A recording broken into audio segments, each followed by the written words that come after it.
Hello, hello, hello, and welcome back to the Premier Chelsea, your source for all things Premier League, but starting with Chelsea first. Maybe I should say West Ham for this episode, but we'll get right into that in a minute.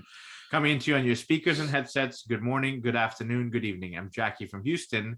I have Rahul here from Connecticut. And Rahul, I've already jumped into the West Ham conversation. I see your background is West Ham. Do we need to talk about that first this time? Sure, we can start there, and it's a result that is great for West Ham and it's great for Chelsea. Yeah, all credit to West Ham, first of all. I think before we get into the whole, and maybe we'll come round full circle and cover it. But that picture for those, fans looking at YouTube, maybe you have a second to look at this, but that Zuma header was incredible. And of course, we're talking about the Liverpool result, which followed the Chelsea result, and West Ham ending up with a win, which maybe saves us a little bit of egg on our faces. I don't know. I mean, it definitely does. And we celebrate Liverpool falling behind in the table, but you've got to acknowledge that West Ham closed the gap to us and now sit 3 points behind us, which in itself is a testament to the work they've been doing all season and David Moyes has been doing since he came in about 18 months ago. So a great result for them, great atmosphere at the stadium, a great game indeed. I didn't get to watch it, but I know you did, and it was back and forth. And to beat a Liverpool side is always a great achievement.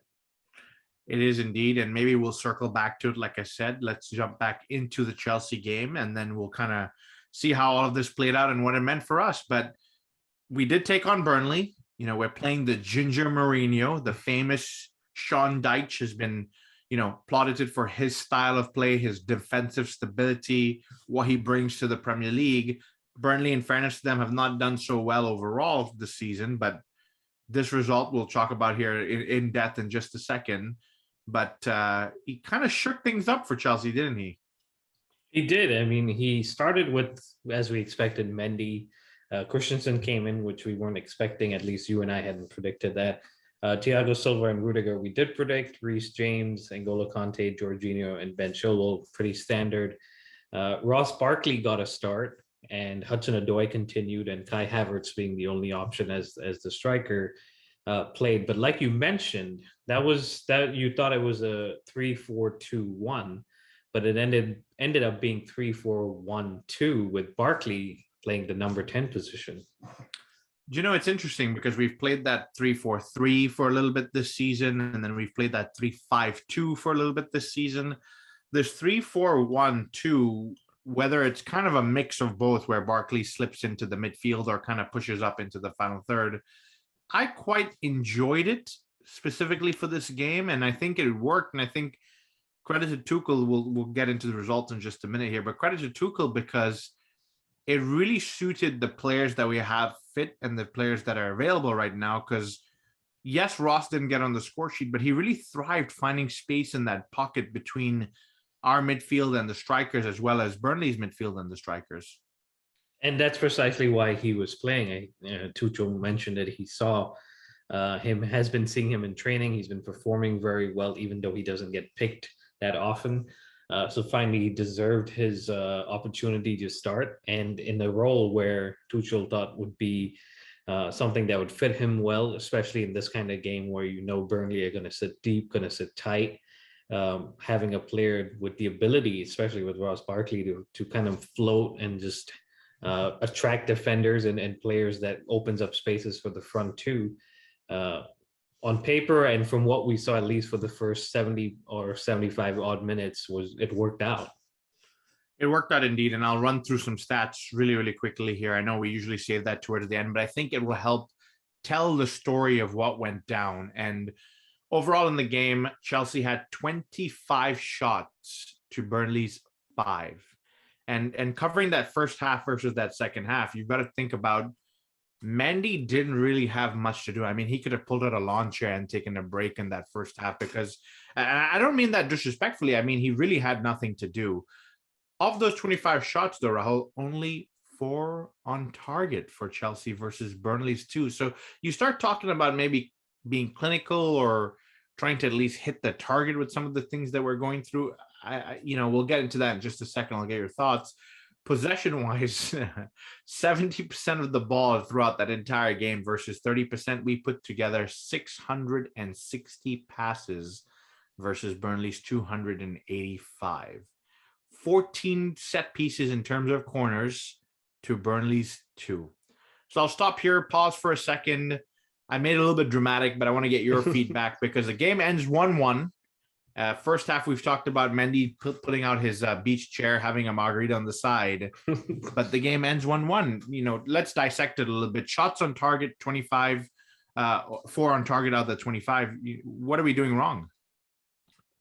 We're not finishing these shots. We're not putting them in a position where they're working the goalkeeper, or if we're taking these shots, they're not coming off. And that was the concern, right? When Lukaku and Timo went down almost 3 weeks ago at this point, that was the concern, was with just Havertz and some of the attacking players missing too, and Mason Mount and Pulisic. We were always going to have this kind of a game. And it comes against an opposition and a manager, like you mentioned, in Sean Dyche or Ginger Mourinho, where they're very well drilled. They are happy to let us have the ball. You said we had 70%. That is what they wanted. They're happy for us to take these shots, 25 shots, obviously maybe not in double digits like that. But they look at shots on target and they say 4, and that's a great day of work for them. For us, we started off well. We had multiple chances, a lot of last-minute blocks that came through from Burnley, and they worked for their result. And if we go 2 up, that's a win for us. But we always kept them alive and kept them in the game. And in one of these instances where we rarely concede from open play, I believe this was the first time, at least at home, it comes off for Burnley, and they get a point that they feel is very well deserved, and we feel like we should have gotten 3. Yeah, I mean, I have to agree with you. I don't want to say it feels like a loss, but it feels like we left easy points on the table, and that's not to be disrespectful to Burnley. I think you summarized it excellently. The Ginger Mourinho, Sean Dyche, his team was well organized. Their shape was really well kept, I must say. As much as we were attacking and coming in from different angles, they kind of kept compact and tight and really offered a lot of protection. I think Nick Pope is the goalkeeper, and he had done excellent. He had put up some amazing saves in that game as well. So all credit to them. But from a Chelsea standpoint, you've got to look at it and say, yes, you got your strikers injured. Yes, some of your key attacking talent is out. But I'm going to throw some names out there. And Callum Hudson-Odoi can put the ball in the net. You've got Kai Havertz, who did end up putting the ball in the net. We haven't even talked about the goal yet. Ross Barkley, Ben Chilwell, and Reece James, who have been brilliant from scoring. Jorginho pops up with a goal every now and then, usually penalties. And N'Golo Kante, we know, drives from midfield. And we still got to wonder, couldn't find a way through. What are we missing now beyond? Yes, you've covered, couldn't put the ball in the net. Yes, you've covered injuries, but again, Rahul, on paper, let me give you one more interesting stat here. Chelsea had 25 shots in the match, like I said earlier. They're most in a Premier League home game, and they failed to win since August 2015 against Crystal Palace. So time's catching up with us here, huh? It is, and it's one of those things. And I spoke about Burnley, but it's also just the Premier League, right? When a team goes a goal down and they never give up in Burnley, and for Chelsea, it's, we got to get the second, we got to get the third, like we did against Norwich City. I'm not comparing Norwich City to Burnley, right, but that's basically the mentality. And we've got to raise our hands and say, we had our chances, we didn't put them to bed. And Burnley did well to limit Reece James, Ben Chilwell to an extent. And you mentioned Kai Havertz and Hudson-Odoi, who ended up playing as the 2 strikers. And Havertz got a goal, and it was a great goal. But those 2 aren't primarily finishers in terms of getting a goal, or aren't in that kind of form where you look at maybe a Mohamed Salah. And I know that's like the extreme world-class kind of example, but you almost need something or someone like that in a hot streak of form to break down Burnley when they're sitting that deep, and we're creating our chances, we're just not finishing them. Yeah, and fair enough, because you've talked about a Mohamed Salah, which I would say, yes, is definitely the opposite end of the spectrum. But you look at our players and they didn't perform poorly by any means necessarily. I have to be very honest about that. I think it's just on the day things didn't go for us, or we just weren't clinical enough, and Burnley really kept their shape and kept pushing for this. And I think at the end of the day, well deserved. It does sting a little bit because you're talking about quote unquote the best defense so far, not conceding from open play, Mendy sipping his margarita on the side, and then things don't always go to plan. Because actually, I think it was Mark Vidra who scored for Burnley, and that was his first goal, I think, in 17 or 18 odd games like that, which goes to tell you a story of when the chips are against you, sometimes they really are against you. They are, and we've had a few instances this season where we've come up against teams that sit tight, sit defensive. I think back to Aston Villa, where we had the difference of Lukaku, where I said to you, if he's not in that game, it's 1-0, which comes off a mistake from Aston Villa, and Kovacic scores. So these are the type of games where you need that striker presence. And I don't mean to keep beating on the same drum, but if we had a Lukaku or even a Timo Werner to an extent, I think this game is out of sight by the time Burnley go up and try to get themselves a goal. Yeah, and I try to take some silver linings out of the game. I don't think we picked up any injuries out of this particular game, given everything that we've had. Ross Barkley looked sharp. He looked good on the day, and so that's good to see as well. Ruben Loftus-Cheek came on, and so that's another thing showing we've talked about the resurgence of those two gentlemen over there. Callum looking fresh and hungry as ever, and then Mason and Pulisic, who are coming off some injuries, got some minutes in there as well. So good to see them coming back into form. Just a couple of interesting things here. Burnley fought back, coming back to win that point, which again, I say felt like we left some points on the table, but poor Burnley have failed to win any games so far this season. So given the praise that we're heaping upon them now, where do they go from here, Rahul? We've already seen Norwich and maybe Villa and some other, managers lose their jobs. We'll talk about that here in just a few minutes. But where do they go from here with the Ginger Mourinho? I think this was a continuation of their first victory that they picked up a week prior to playing us against Brentford. And we've heaped praise on Brentford all season long, who've now lost, I think, 3 or 4 in a row. So for Burnley to get those 3 points, come away to Stamford Bridge and pick up a point, I think it's the start of their season. It's almost like we've seen with Sean Dyche and Burnley, where they kind of don't get the points at the beginning, and then they go through in a spell and pick up a bunch of wins and clear themselves away from their relegation zone, and they're good. So I think this is the start of that. And for them, it's coming at a good time, because you come back from this next international break, which we're currently in actually, and you just have games coming up, and that's the time to be in form, versus for us dropping points right before the international break almost leaves a sour taste in the mouth, because we went through from the last international break to now flawlessly. We won every game except for this one.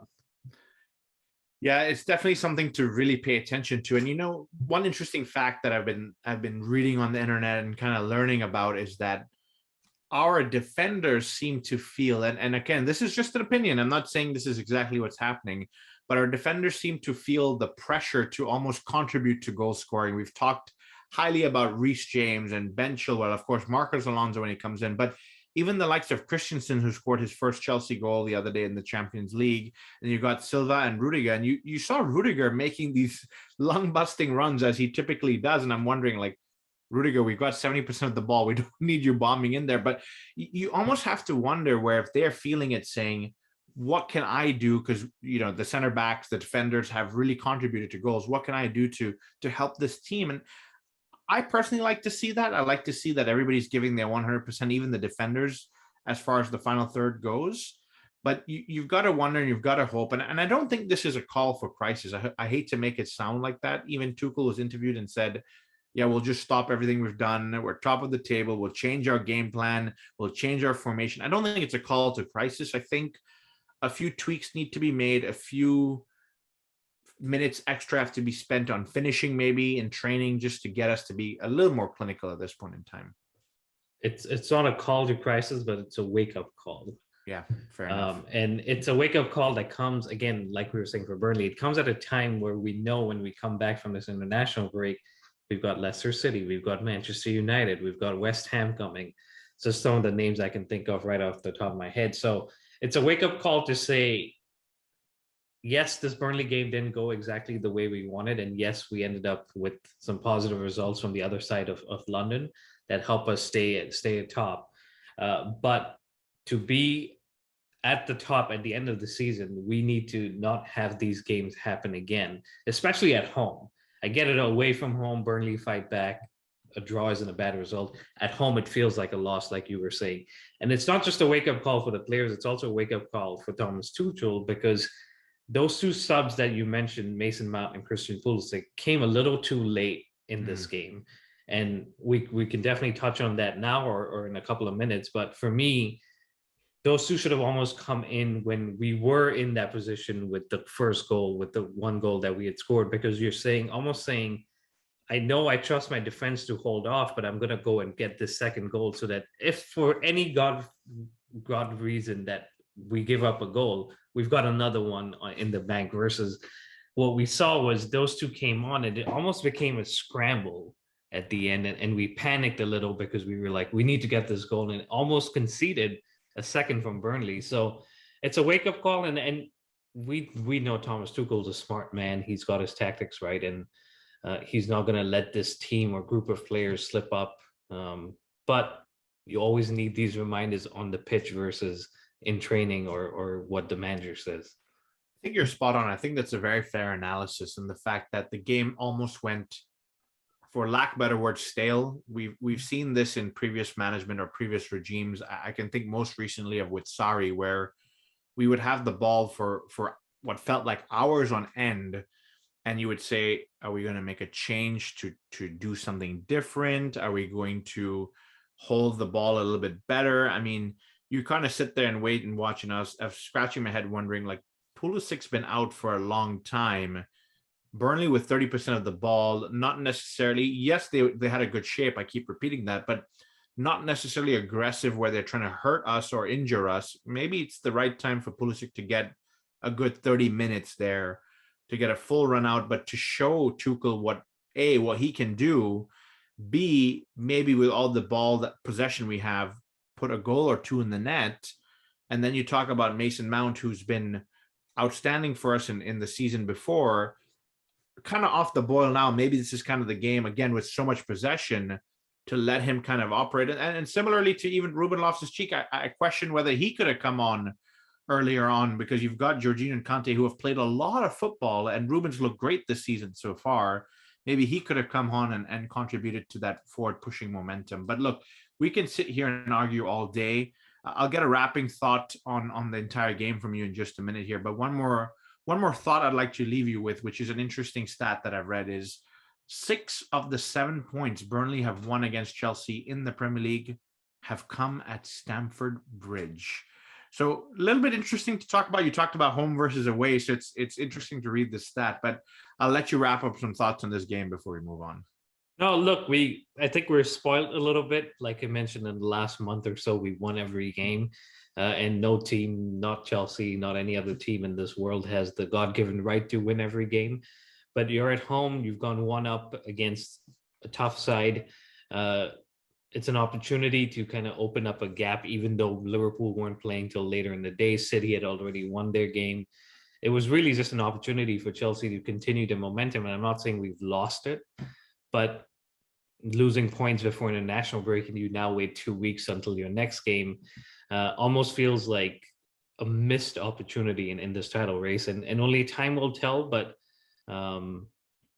can't get too hung up on it, like you said, and we will fight back, and we will come back, and we will win games we're not supposed to win, like later in the season. So that's just the beauty of it. And there's only one moment that I will bring up before we wrap it up, was when Ross Barkley could have easily squared the ball to Ben Chilwell, who probably would have scored. So that's my only regret from this game, is that we could have actually had the opportunity and closed this game out. But hopefully Barkley learns from it, because sometimes he does hold that ball a little too much. But we live to fight another day. We do indeed. Let's move on and talk about some other games around the Premier League, and we'll talk about the table here as well, because I think that's important to mention. But I wouldn't dissect every game, but we'll run through some results here. Southampton beat Aston Villa. The only reason I'm bringing this one up for is I think Tino Livramento scores this goal, if I'm not mistaken. Assist. And so you've got another Chelsea man contributing heavily, but Aston Villa then go ahead and fire their manager, right? They do, and it wasn't a surprise because I think we had spoken about it in our last episode where you mentioned Dean Smith and the struggles he'd been having. But for it to actually happen over the weekend and for the Villa board and owner to move so swiftly is commendable in that they don't want the situation to get worse. But it's only been, I put my hand up and I say only, but it's been 5 games since they won. They went away to Manchester United, and since then they haven't kicked on. And I think that was the concern there was before it gets too late. And this international break seems to be an opportunity for a lot of clubs to reset and say, we're going to change our manager, in Villa, one of them. And Dean Smith, the legend there, I think he did a great job from watching from the outside. And hopefully he'll be back in the Premier League. But Villa will find a new manager, and it seems it's going to be Steven Gerrard. And that's the beauty of modern day football, or the curse of modern day football, whichever way you want to look at it, is if the results are not going your way, a club like Aston Villa owe a lot to Dean Smith in the fact that he brought them to promotion. Last season, they were high flyers. This season, yes, they lost their talisman, but they signed some good players, and it just hasn't clicked so far. But again, being ruthless, the amount of finances on the line, the legacy on the line of staying in the Premier League, you've got to make those swift decisions. And I think, as funny as it may sound, I think they probably missed John Terry a little bit. I said this a few episodes ago, where defensively, he may have corrected something, he may have not, but we'll live to find out. Look, if Steven Gerrard comes in, you're following in a long list of young ex-players that are managers now that have struggled through the Premier League. We've talked about Frank Lampard in many episodes. He's gone now. Ole at the wheel seems to always either get control of the wheel or lose the wheel. We'll talk about that in just a second here. Arteta turning his whole sailboat around. So lots of different things going on. So if he comes in, best wishes to him. He's done a tremendous job at Rangers so far. So hopefully with Dean Smith moving on, he can land on his feet and Gerrard comes in and something more magical continues in the Premier League. Yeah, and for the players, it's a new voice and a new way of doing things. So that could kick on their season. All right, let's move on to another game, Rahul. I was talking about Ole at the wheel. Sometimes he has control, sometimes he doesn't. But this time in the opposite car driving was Pep Guardiola, and the game finishes 2-0 to Manchester City. Any doubt on the result? No doubt. Honestly, it should have been a lot more than 2. It should have been 4 or 5 maybe. But for City, like you said, in the opposite car, they were really in a Ferrari, how swiftly and how fast they were moving. And the movement from City is just exceptional. And you see Manchester United, who have the similar talent, looking like they were lost, didn't know what to do. They go down in 2 in the first half. And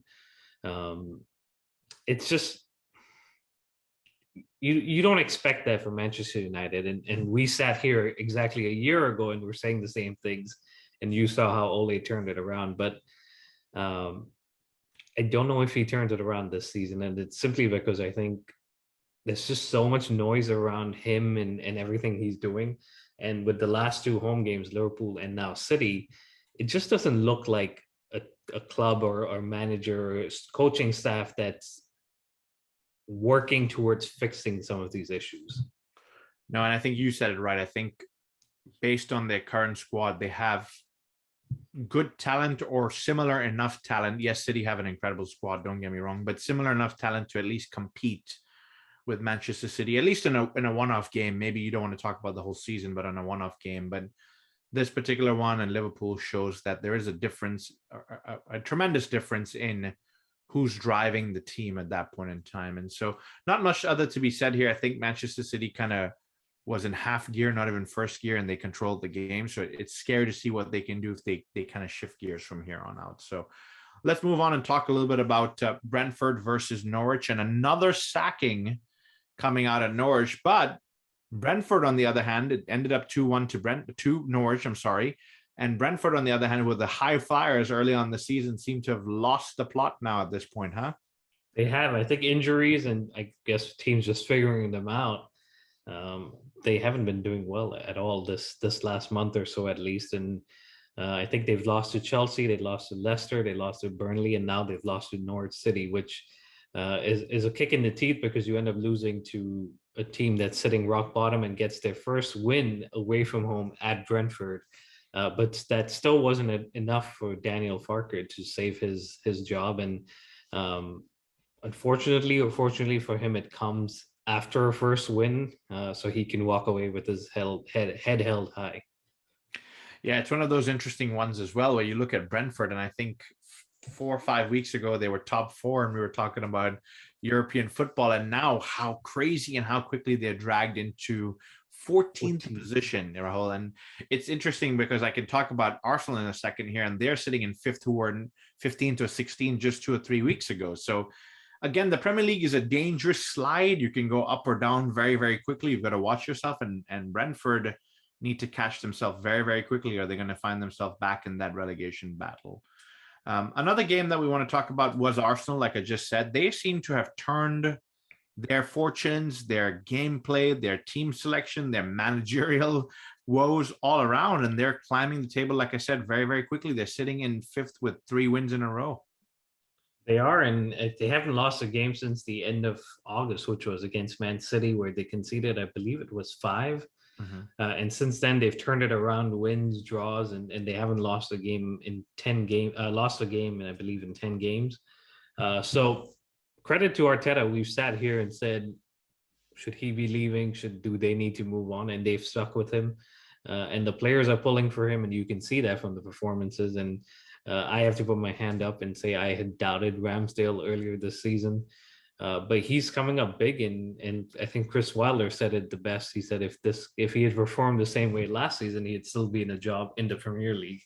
But jokes aside, Arsenal deserve the credit that they're getting, and looking at goals scored and goals conceded, 13 each, which after the first few weeks of the season you wouldn't expected, but they've turned this around big time and now sit 3 points above Manchester United.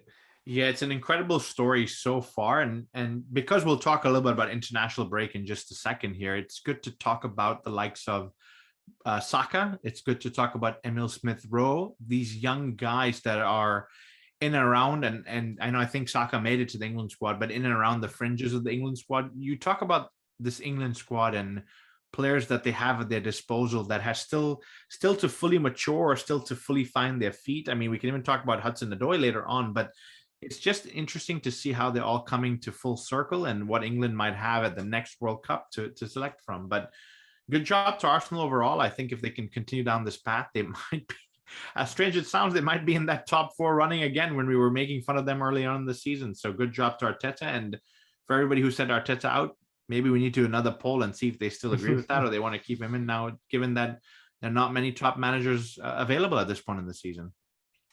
Yeah, absolutely right. And speaking of top managers, maybe we should go across North London and talk about Antonio Conte going up against Everton. Yeah, that's a good match to cover because I think it's a tale of two fortunes with Everton, who again were high flying at the beginning of the season. Rafael Benitez seemed to have them firing on all cylinders, and then Nuno at Tottenham was not necessarily on the gas, off the gas, on the gas. They make that change at Tottenham, and I think Tottenham did good to get a draw out of this particular game, but maybe Everton left some points on the table. Yeah, I think Everton definitely came out to win this game. Tottenham came out to nick this game, win it, but in the sense that we defend first, and then if we win it on the other side, we win it. They end up going without a shot on target, which if you have Harry Kane and Son, that tells you what the whole story is about Tottenham. But for them, away to Everton, after losing away to Crystal Palace, losing away to Arsenal, conceding 3 goals on each occasion, isn't a bad result. A 0-0, they keep a clean sheet. They continue to build upon what Antonio Conte is doing in training. And yes, we can say Antonio Conte should have won this first game, but he himself will probably be happy with the point because he knows it's the start of something. It's not how quickly you get that first win. Obviously, you'll want to get it in the next game or so, but it's a move in the right direction for him, and he can start working with these players over the international break, at least the ones that are there, and going into the rest of the season, he knows who he can work with and who he can trust in that squad. Yeah, and on the counter side, you would want to hope that Rafael Benitez uses this international break to almost reset, because they were doing very, very well at the beginning of the season. I mean, we talked about Demarai Gray. I forget how much they signed him for, but it was almost like a steal. They took off the books James Rodriguez and his wages, and so you go, some things are almost adding up, and then they slowly kind of taper off, which is, you're wondering I don't want to say what's gone wrong, but what has gone wrong over there with how they quickly started. So maybe this international break is a good thing for multiple teams. Maybe they can kind of reset and rebuild and then kind of figure out their way from here. Absolutely. And speaking of teams is building, before we move on to that West Ham game, just talking about Newcastle finally having a new manager, coach in Eddie Howe. And from what we've seen, he had his first training session at 6 a.m. So he's definitely shaking some things up there. And I honestly think that's a great appointment for Newcastle, because he's fought relegation with Bournemouth. He knows how to survive in this league. And once he gets them out of that, he then has the ability or the opportunity to spend some of this money, where he can then prove himself with the right backing and resources to be as good a manager as a lot of people say he is. Yeah, and I think one of the interesting things I heard about him was coming to Newcastle. He's got a couple of players that he's familiar with in Matt Ritchie. He's got Callum Wilson, and I think there's one more I'm not remembering off the top of my head, but he's got players that know him, that believe in him, and so maybe they can be the voice of reason, saying, we're not in the greatest spot. We've got new ownership. We've got 7 odd games till January. Let's really hit the ground hard, get as many points as we can now, and then Eddie Howe probably be looking into the market to see if he can pluck 2 or 3 good players to help them kind of bounce forward into the summertime from there. Absolutely. And I'm sure that's the goal for Newcastle, and we've seen and said it about multiple teams, a few good results and you shoot up that table. So I'm sure that's what they're hoping for. All right, Rahul, we were itching. We started the segment with this particular game. There were bubbles flying all around the stadium. There were bubbles flying around my house because I was so excited with this particular result. But before we go into it, this is the West Ham-Liverpool game. We all know how that ended. But at this point in time, Chelsea have dropped points. We're sitting at top with 26 points. Manchester City, of course, won that game. They're 23 points, so 3 behind. If Liverpool win this game, they're within scratching distance of the top of the league. Again, early days, but it's always exciting to talk about. They win this game, they're 1 point behind us. How does this game play out, my friend?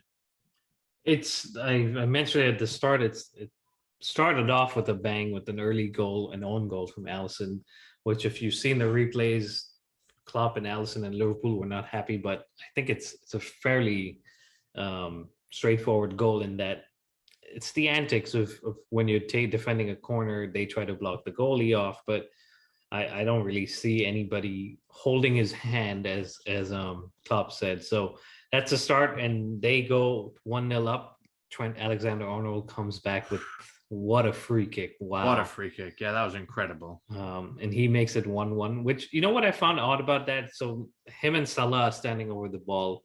He lays it off to Salah. Salah touches it and stops the ball, and then he bends it in, and Salah doesn't get the assist for that. And I'm like, but he was the last one to touch it before the ball went over from Trent's foot into the net. But anyway, it's 1-1, and then West Ham come back, and they always knew they had the ability to break and counter against Liverpool, and they did it a few times prior to the second goal coming from Pablo Fornells, who ran in behind their defense. And for how good Trent was with that free kick, I think some of his defending was suspect. And they scored, I beg your pardon, West Ham scored and make it 2-1. And then this man in my background over here, Kurt Zuma, pops up from nowhere. And we've seen it as Chelsea fans last season, especially. He's got that ability from corners, and he rises up and makes it 3-1, which is pretty shocking, because if you think about it, for how good West Ham have been, Liverpool have been equally good or even better, especially with the world-class player I mentioned in Mohamed Salah. But he doesn't even get a sniff on goal this time around, and West Ham go on to win it 3-2 with a consolation goal from Origi coming for Liverpool. Yeah, just a couple of thoughts here. I think Pablo Fornells looks like a man in hot form. He's done well last season. He continues to do well this season. David Moyes has really found a best way to use him. And it was interesting after the match, they asked about how come they kind of stepped it up in that second half. And he talked about tactically, which is interesting to always hear a manager watch things or notice things and make that decision to move Fornells almost from outside being a winger to inside the pockets, between, similar to what Barkley was doing for Chelsea, between the midfield and the strikers, just to find space. And I'll talk, the reason I brought that up is I'll talk about the midfield in just a minute here, but then you talk about Kurt Happy Zuma, and you look at what the manager says after the game, and the fact that we've given him stick because all of our defenders are scoring. I expect more from Kurt. And it's like, he's here to defend, but then he comes in and chips in with a goal. And what more do you want from your team other than, hey, my manager's asked me to chip in at set pieces. Here I go. I'm going to chip in at set pieces. So happy for the lad. I think he's always been a great player for Chelsea whenever he's been selected. So it's good to see him continuing in that vein. But I want to talk a little bit about midfield with you, Rahul. I think this game was won and lost because of the midfield. And Liverpool traditionally have had a very, very good, solid midfield. I mean, they've won the Premier League with the likes of Fabinho. You've got Henderson. I know they had Ronaldo a few seasons ago, but now you're looking at Keita. They went in and signed the gentleman from Bayern Munich. I'm forgetting his name right now, who has incredible passing range. But Thiago Alcantara. And they just did not seem to turn up for this game. A lot of misplaced passes, slow to react. I mean, at one point, West Ham kept countering, and Declan Rice is bringing the ball up forward, who, by the way, was another brilliant one in midfield for West Ham. And you just see Virgil van Dijk just getting visibly upset, frustrated, irritated. And this is after he has blocked chance after chance after chance. And he's staring at his midfield saying, where are you? Why are you giving away the ball? Why can't you control the midfield? What is going on? And that was a very interesting thing to see, just based on the fact that Liverpool of past have really held games, won games, controlled games from that midfield. You're spot on. And a name you mentioned there was Jorginho Wijnaldum, who's now moved on to PSG. And I think they've been missing him because he had the ability to press like Jurgen Klopp wants, defend when he's needed, and just be a presence overall in not just the midfield, but all over the pitch. And they didn't replace him. Keita, you mentioned, has had his issues with injury. They played Oxlade-Chamberlain in this game, who is a good player, but I don't think he has the same characteristics as Wijnaldum.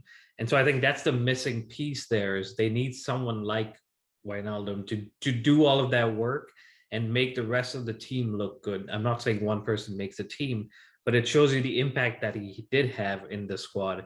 And he moved to PSG. I don't think he's playing much for them. So no. I'm not here to start any rumors or anything, but maybe a return for him in the future, or return to the Premier League in general, would be a good idea.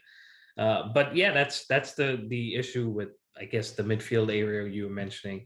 But again, they have a lot of good players. They've got enough to get a win, but you've got to look at the other side, and you don't want to keep talking too much about West Ham because they are our rivals and they are our top of the table rivals. But the work Moyes has done, I mean, when he was first hired, again, I think it was 18 months ago, no one expected this. They were fighting relegation 18 months ago. They've turned it around. They ended up in Europe last season, 2 points off of Champions League. And we said, okay, now they're in Europa League. They're going to fall through. And here they are sitting in third, 3 points behind us at the top of the table. And he's built a squad which isn't made of superstars. I mean, you mentioned Declan Rice, who's turning into a superstar, but he's doing that with his performances on the pitch and not because of he plays for a top 6 team. You look at Said Benrahma, who was playing for, I believe, Brentford in the championship. He's made the step up and is performing. Look at our boy, Kurt Zuma, who is a very good player, good defender, but you almost always felt like when you were watching him, he could make a wrong decision or he could make a mistake. And that seems to have changed with West Ham. And then the one player I'll mention, or second last player I'll mention before I talk about the striker in Souček, he's come in and is almost like Fellaini with his midfield presence, with his physicality, and he ends up getting some goals sometimes. And then Mikel Antonio, we've spoken about him, but for a right back to end up becoming a striker, and yes, he didn't score in this game, but he did a lot of positive things that impacted the game. And we played him in a few weeks, and trust me, I will be a little concerned before that build up, but I'll save that for then. Yeah, look, you've talked about quite a few valid points here, and one thing I want to grab onto is you go from last season, Rahul, which West Ham did very well. I mean, I remember you and I talking about several episodes, Alex coming on talking about David Moyes and what a good job he's done. But then to go on this season and add European football, which is another mix, a lot of games. And one thing commentators were talking about is David Moyes doesn't seem or appear at this point in the season to like to rotate his squad too much. So he's got them very fit. He's got them very focused. And I, for one, hope this can last. I don't know how you can last this with this much football, consistently winning games if you're not going to rotate. And so maybe the difference is going to come later on the season when we start looking at the bench, if he can bring some of these other players that are not necessarily starting every single game and how they perform. Maybe he looks to go back to a January loan signing. He did something familiar with Lingard last season and brought him in, and what an impact he had. So it remains to be seen if they can continue with this consistency. I think it's brilliant what they've done so far, and I hope they continue, and we'll see how that plays out. But before we move on to some international coverage, let me quickly run through the table here. I know we've mentioned it in bits and pieces throughout the entire segment, but Chelsea have held on to top spot, sitting in there with 26 points, and following them is Manchester City. No surprise there with 23 points. The big surprise is West Ham sitting in third with 23 points, same as Manchester City. Liverpool in fourth, dropping points to West Ham, sitting with 22 points there. And honorable mention to Arsenal, sitting with 20 points in fifth. So very well done to those teams there. And then we go back to the bottom. Not much has changed, Rahul. I've got to be honest with you. Norwich in fifth, new manager, so we got to watch out there. Newcastle in 19th, 5 points, new manager there, so another one to watch out for. And Burnley with that incredible draw against us with 8 points, fighting to try and get out of that relegation zone there. For us, we said we needed to pull away in this last month or so. We did pull away. We kind of gave that up. But again, 3 points at this point of the season isn't a bad gap to have. We've just got to build on upon it, because like we've said, few results, positive or negative, and you slide up or down this table, and then the pressure mounts on you as a manager. Speaking specifically for Tuchel, but with the games coming, you've got to keep your fingers crossed. We do indeed. Let's talk a little bit about international, Rahul, before we move on. Maybe we'll spend a few minutes here. And a couple of interesting games that are going on. I'll just throw some games out there. Brazil versus Colombia. So players are going to be traveling around for that one. That's just one that sounds interesting.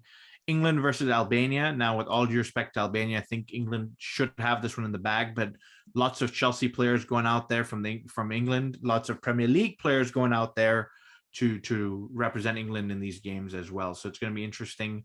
Lots of other different games. You're going to see Netherlands playing Montenegro, so that's big. We've also got African games going in with Senegal versus Congo, Scotland versus Denmark. I mean, the list goes on and on and on. So we may touch more on this in the next episode. But an interesting question came up to Thomas Tuchel and what he does during the international break. And so I wanted to highlight this for you, and maybe you can share some thoughts on that as well. He asked how he was asked how he felt about the international break. And he was pretty diplomatic, saying it's impressive to have a player represent their country. He knows what that means. But for him, what he's going to do is not try to watch too much football, use it as a mental break. He's maybe read a book, drive his kids to school, take a little bit of rest. And so it's very interesting for a man who eats, breathes, sleeps football. He's not necessarily going to keep an eye on this. I wonder if that's a little bit of leave me alone and don't ask me too many questions for this particular segment. But he was also asked about the likes of N'Golo Kante and Pulisic, which I thought was a very interesting question, because both of these gentlemen have struggled, at least in the early part of the season, with injury, but have both been called up for critical games for France and USA respectively. And that's a tough one from my perspective as a fan. Absolutely, I want Kante to go represent his country, Pulisic to go represent the USA. But at the same time, selfishly as a Chelsea fan, these are two key individuals for us. And with them gone, they could feature heavily, or at least we assume they will feature heavily for their countries, and might end up doing worse on the injuries that have been plaguing them this season. I just want to get your feedback on these couple of points here. I mean, I agree with you on the injury point. It's with Pulisic, especially, we've spent so long with him being out. He finally starts coming back for Chelsea, and now, and Tuchel managed his minutes against Malmo, managed his minutes against Burnley, and then now he goes away to the U.S. men's national team. And not to say that they won't manage his minutes, but they've got a game against Mexico, and that's a game that you want to win. And if you have Pulisic on that squad, even on the bench, you want to throw him on and get him to perform. So the concern is, if he picks up an injury, we're going to lose more time. The flip side of it is, this is a game where he can get fitter, sharper match fitness wise, and come back to Chelsea ready to go, which is what we're hoping for. And similar to that, Conte too. I mean, I think between Chelsea and France, they manage the minutes pretty well. But all it takes is one tweak, like we saw with Pogba, and now he's out for, I think it was 10 to 12 weeks, which is a big loss. So keeping our fingers crossed, I'll be praying to all the gods out there that our players come back safe and sound and ready to go for the next stage of the season. Fair enough. I'll talk about one more player who's been selected for the England squad, and that's Reece James, one of your favorites, as you endearingly refer to him as Beast James. Form of his life, at least according to him, he's coming up against the likes of Trent Alexander-Arnold, Kyle Walker. I mean, the England squad is not short of right backs by any means, or right wing backs, however you want to play it. Definitely is in the form of his life. Do you think Reece is or should be the first choice for England? Yes. Well summarized there. And his and in his story today, he had my left back for Ben Chilwell. He should be the starting left back for England. But if Southgate wants to rest them and not overplay them, I'm totally fine with that too, because I'd rather they save their energy now and then perform for England in the summer. Fair enough. I think that's valuable advice for Southgate. So I hope he's listening and gives Reece and Ben some much needed rest so they can come back to Chelsea and continue to perform at the high levels that they do for us. But I know some interesting stuff that's coming out of Chelsea is the women's camp. Rahul, what do you have to share with us on that front? Yes. So while the men are away on international duty, and that doesn't mean they're not playing, the Chelsea women are still playing and playing for the Chelsea schedule. So they just came off a win against Aston Villa in the Women's Super League, beating them 1-0. A goal from Fleming, who scores and puts us second in the table, just 3 points behind Arsenal. So if you remember a few weeks ago, or at least a few months ago at this point, we had opened the season with the loss to Arsenal, and now we sit only 3 points behind them, which is a good recovery. And then they followed that up with a resounding, thumping, whatever word you want to use to describe this, 7-0 win over Servette in the Women's Champions League. And it started off and Chelsea were all over them. I mean, Fran Kirby hits the post, hits the bar, they clear it out, and then finally Leopold's a few minutes later hits a rocket into the net and opens the scoring, makes it 1-0. And then Sam Kerr and Fran Kirby pick up the baton and say, this is our show, we're going to run it, and scored the next 4 goals between the two of them to make it 5-0. And then if that wasn't enough, Fleming, who scored in the last game, wanted to get herself a goal too and made it 6-0 in the first half of this game. So I'm going to take a breath here and let you speak, because I need to catch up so I can give you the rest of the game. Look, what's interesting about this particular game is not that the game ends up being 7-0, which I know you'll talk about in just a second here. It's not that the women were that dominant. I think it's exciting when they play this amazing football. And it's almost like anything the men can do, speaking of Norwich, and then you come back, we can do as well. I think it is the impressive, aggressive nature in which they said, in this first half, we're not only going to score a couple of goals, we're going to kill off this game to the point where we come in the second half and we're not going to play in first or second gear. We're not even going to play in half gear.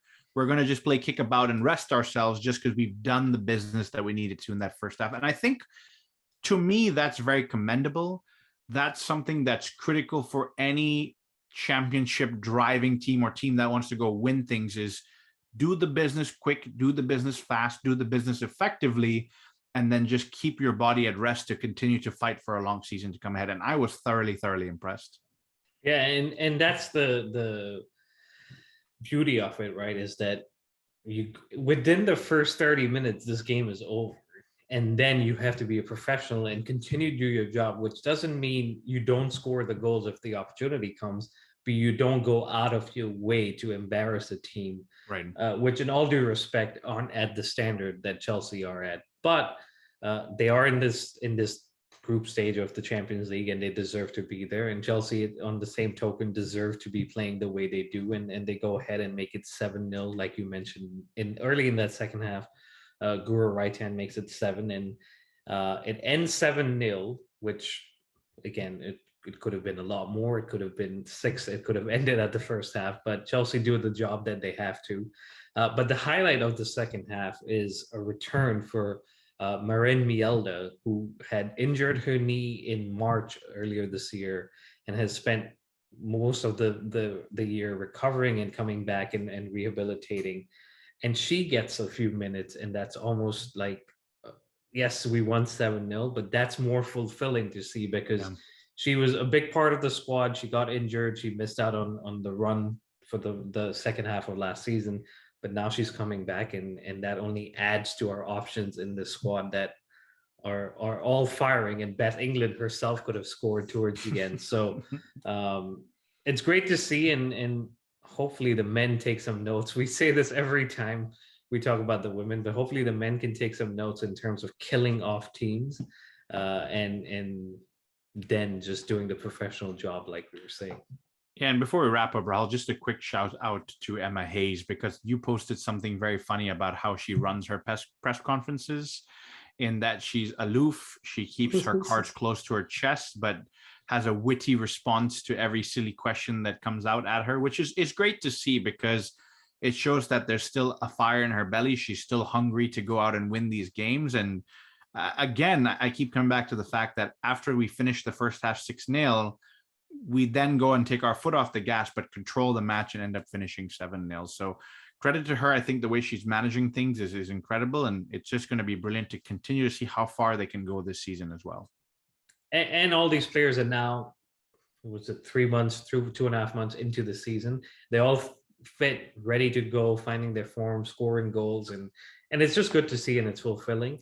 And the next game comes against Manchester City, which is no easy game. Even though Manchester City sits 7th in the Women's Super League, they were the ones up there last season pushing us for the title. So away to Man City is never going to be easy, but it should be a good game, and it's on Sunday, November 14th. And like I said, the men aren't playing, but there's definitely a great opportunity to check out what the Chelsea women are doing. And here in the US, these games are all available on nbcsn.com. So definitely check it out. Yeah, that'll be definitely one I'll be tuning into. And so before we wrap it up, there's just some piece of news to share from Chelsea as a club. They will be an early adopter of safe standing from the 1st January of next year, which is basically a section of Stamford Bridge which will be opened up to supporters that can stand throughout these games. This safe standing or standing option was taken away about 30 years ago or so, due to just overcrowding and the lack of safety for supporters. But with new regulations and new laws in place, clubs are coming back with it. And Cardiff City, Manchester City, Manchester United, and Tottenham, along with Chelsea, are the early adopters. So something new and exciting to look out for. All right. Hopefully we can make it out there and stand for 90 minutes, Rahul, you and I. As long as I don't have to squat like Bielsa, I should be okay. There you go. But that wraps it up. Thank you very much for listening. Please continue to subscribe, like, and follow us. It's at the Premier Chels on Apple, Spotify, Google Podcasts, and Instagram. And on Twitter, it's at Premier Chels. As always, send us your feedback, and we will be back, I guess, later this week or early next week with a new episode. But until then, stay safe and up the Chels.